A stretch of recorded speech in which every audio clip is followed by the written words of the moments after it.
মহিলাদের গোপন রোগ পুরুষ ডাক্তারকে দেখানো জায়েজ হবে না মোটেই জায়েজ নাই?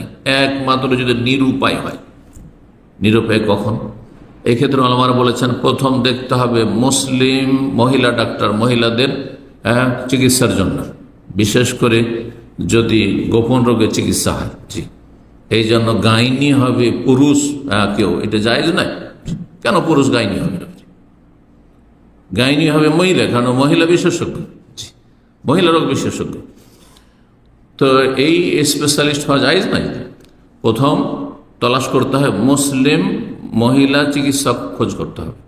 যদি না পাওয়া যায় তো 2 নম্বরে অমুসলিম মহিলা চিকিৎসকের কাছে চিকিৎসা নিতে হবে গোপন রোগের মহিলাদেরকে। যদি তাও না পাওয়া যায়, আর এমনটা হয় না সাধারণত, যে মুসলিম মহিলা বিশেষজ্ঞ পাচ্ছেন না আর অমুসলিম মহিলা বিশেষজ্ঞ পাচ্ছেন না, যদি এমন হয় যে এমন কোনো জটিল লোক যার জন্য পুরুষ ছাড়া কোনো উপায় নেই, আপনি যতদূর পর্যন্ত জানছেন বা পৌঁছিতে পারছেন আপনার আর্থিক অবস্থা দিয়ে, তাহলে তৃতীয় স্তরে হচ্ছে পুরুষ মুসলিম ডাক্তার, ধার্মিক, আল্লাহ এবং ততটাই উন্মুক্ত করবে যতটা উন্মুক্ত করা জরুরি।